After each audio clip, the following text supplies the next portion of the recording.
بسم الله الرحمن الرحيم. السلام عليكم ورحمة الله تعالى وبركاته. كلتي وعلى ونكسن dhageystayaasha iyo daawadayaasha qiimaha leh meel kastoo aad joogtaan ku soo dhawaada. Taxanaha taariikhda doorashooyinka Soomaaliya soo maray waa taxane ka sheekeynaya taariikhaha iyo qaabka doorasho ee Soomaaliya laga soo bilaabo 1959 ilaa sanadii 2012. Taxanahan oo looga gol leeyahay in dadka Soomaaliyeed gaar ahaan jiilka dhalinyarada ah ay ka bartaan taariikhda doorasho ee dalkooda uu soo maray. dadkii waayajooga ahaana lagu xusuusiyo marxaladii kala duwanaa ee waayaha ay soo mareen ayaa hadduu alla idmo waxa aad ku daawan doontaan isla markaana ku dhageysan doontaan kadib wararka raadiyaha iyo telefishinka qaranka.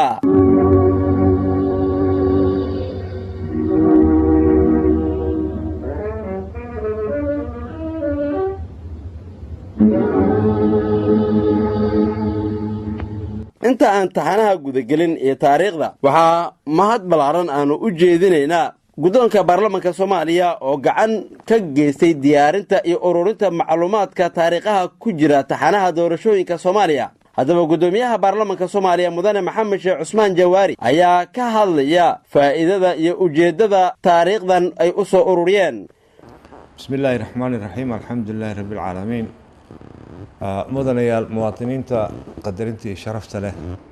walaalow iyo walaalay dhammaan shacbiga Soomaaliyeed assalaamu calaykum waraxmatullaahi wabarakaatuh. salaan ka bacdi waxa aan jeclahay inaan shacbiga Soomaaliyeed guud ahaan iyo dhalinyarada gaar ahaan inaan kala hadlo taariikhda doorashooyinka Soomaaliya ay soo yeelatay oo golayaasheeda siyaasadda iyo golayaasheeda dowladaha hoose say u soo jiri jireen. maadaama shacbigeena uu ka kooban yahay badanaaba dad dhalinyaro ah 70% ka badan uu yahay iyo badanaaba dadka qaarkiis xataa ilaa dadka 50 jirka ah ayna weli soo arkin doorasho toos ah oo shacbiga uu dooranayo axsaab siyaasadeed ay ku tartamayaan ama ku looltamayaan oo awoodda iyo maamulka siyaasadda dowladda lagu hogaaminayo axsaab siyaasadeed ay xukunka ku kala wareegaan hadba sida aqlabiyad u helaan. khibradaha noocaas oo kale Soomaaliya ayna marin maadaama maanta muddadan hadda aan ku jirno ay socoto doorasho dadban oo dalka ka socdo lagu soo dooranayo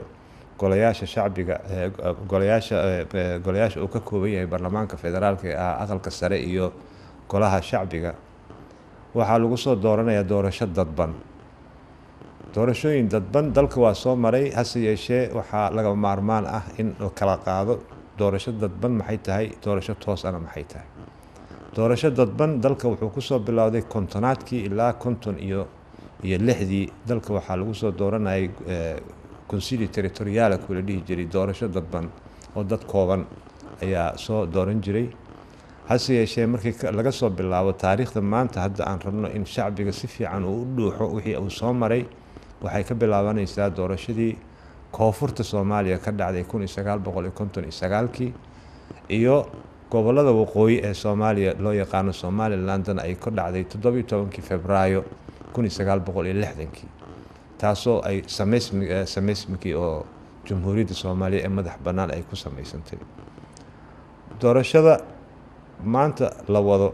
waxaan rabaa dhalinyarada inay ku baraarugaan oo ay fahmaan in Soomaaliya ay khibrad aad u ballaaran dimuqraadiyada ugu wanaagsan Afrika ka jirtay inay ka jirtay dalkan Soomaaliyeed oo dimuqraadiyadaasi aan ku soo dooranay golo shacbi ama baarlamaan la oran jiray Assemblée Nationale oo Jamhuuriyadda Soomaaliya la oran jiray madaxweynihii ugu horeeyay Afrikaanka ah si dimuqraadi ah lagu doortay si dimuqraadi ah uga degay isagoo aan magaciisa la dilin la xoogay ama waxna lagu sameeynin waxa ugu horeeyay dalkan ayaa dimuqraadiyadaas sameeyay. haddaba waxa ujeedada ugu weyn oo barnaamijkan wacyigelinta ah oo lagu wacyigelinayo shacbiga macnaha doorashooyinka waxa ugu muhiimsan in dhalinyarada Soomaaliyeed ay fahamto dalkan Soomaaliyeed inuu soo maray marxalado dimuqraadi ah, axzaab siyaasadeed ay ku looltamayaan qabsashada xukunka. waa qodob labaad in aan fahamno taariikhdeena, waxayna fahamsiinaysaa xaaladda maanta aan ku sugannahay iyo sababta loo sameynayo doorasho dadban. markii intaa aan fahamno, waxaan rabaa dhalinyarada inay fahmaan iyo shacbiga guud ahaanba maxaa ay taraysaa marxaladan hadda aan ku jirno, in loo sii arko waxyaabaha ama siyaabaha qaabka la doonayo in la gaaro 2020 oo marka doorashada qofkiiba hal cod la gaaro sidee bay noqonaysaa. ahmiyaddaas awgeed ayaa la yidhaahdaa qofka aan taariikhdiisa garanaynin ma garanayo qof uu yahay ama cid uu yahay. اللي ما يعرف تاريخه ما يعرف هويته يرادا. marka fahmad ayaan u baahanahay inaan fahmno. dastuurkeena qodobkiisa 22aad wuxuu muwaadinka xaq u leeyahay, xaq siyaasi ah buu leeyahay inuu wax doorto lana dooran karo. taasi waxay ku imaanaysaa tii haddii alla ku roon yahay oo tooska ahayd oo axzaab siyaasi ay ku looltamayaan. saa daraaddeed ayaa shuruudaha oo maanta xildhibaan lagu noqonayo waxaa ka mid ah in muddo 2 sano gudahood ay samaysmaan axzaab siyaasadeed oo rasmi ah, sharci ahaan u istaago. xildhibaan kastoo ka soo mid noqdana golaha shacabka ama aqalka sare qasab ku noqonaysa inuu xisbi ku biiro ama xisbi samaysto ama xisbi marta uu noqdo xildhibaan madax bannaan oo isku sheego si marra 2 sano ayadoo ay ka dhiman tahay baarlamaanka oo baarlamaanka isu bedelo baarlamaan u fadhiya axzaab siyaasadeed si 2020 ay u hagaagto doorasho toos ah oo muwaadinka uu toos u dooranayo, qarsoodi ah oo xor ah inay dhacdo. taas ayaa looga golleeya, waa gogol dhigeedii.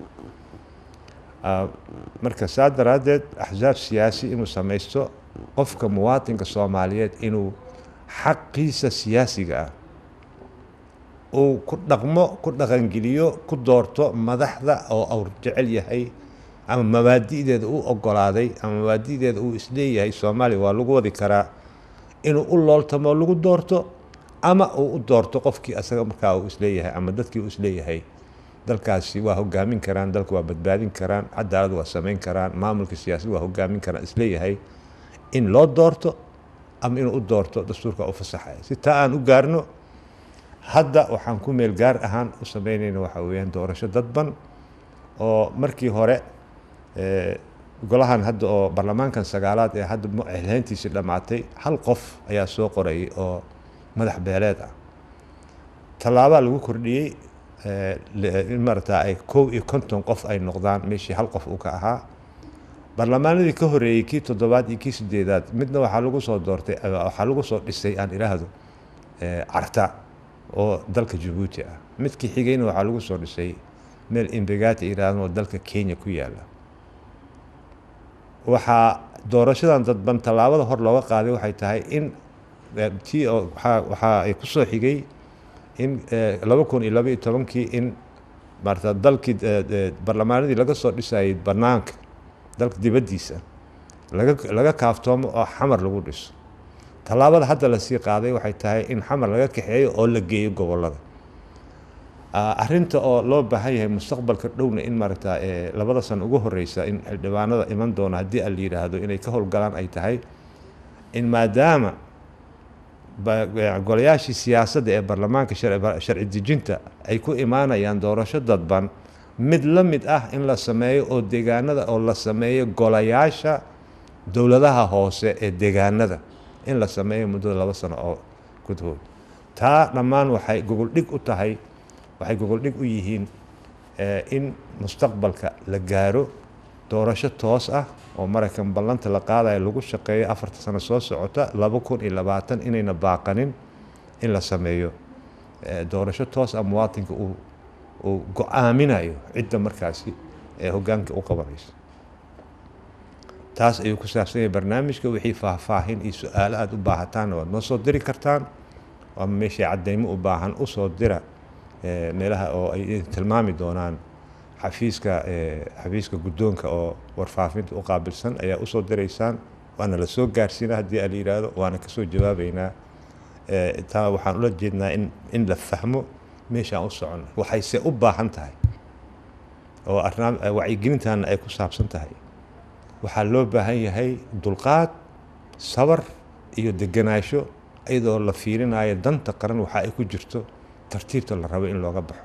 dagaaladan iyo mashaakilkan iyo qabiilkan waxaan si looga baxo waxay u baahan tahay deganaansho sabar iyo qorshe cad oo lagu socdo dalka lagu hogaamiyo ay u baahan tahay shacbiga waxaan ka codsanayaa marka in gacanka hadalka la yareeyo in marta sanduuqa la aamino marta in sanduuq lagu kala baxayo aqlabiyad lagu kala baxayo la aamino si dalkan aan uga bixino wareerka iyo buuq uu soo galay shuruuc cad iyo waxyaabo cad xaqa siyaasiga muwaadinka lagu ixtiraamayo in loo dejiyo saana tartiibta lagu gaaro dudumiska waa sahlan yahay laakiin dhisidda waxay u baahan tahay sabar iyo dulqaad badan aad iyo aad baad u mahadsantihiin wixii su-aalaan waad noo soo gudbisaan wassalaamu calaykum waraxmatullahi wabarakaatu gudoomiyaha baarlamaanka Soomaaliya mudane Maxamed Sheekh Cusmaan Jawaari ayuu ahaa oo si hordhaca inooga hadlayay faa'iidada iyo ujeedooyinka taxanaha taariikhda doorashooyinka Soomaaliya xubinta taxanaha taariikhda doorashooyinka Soomaaliya bilowgeedii koowaadna dhageystayaal daawadayaal intaa ha inoo joogto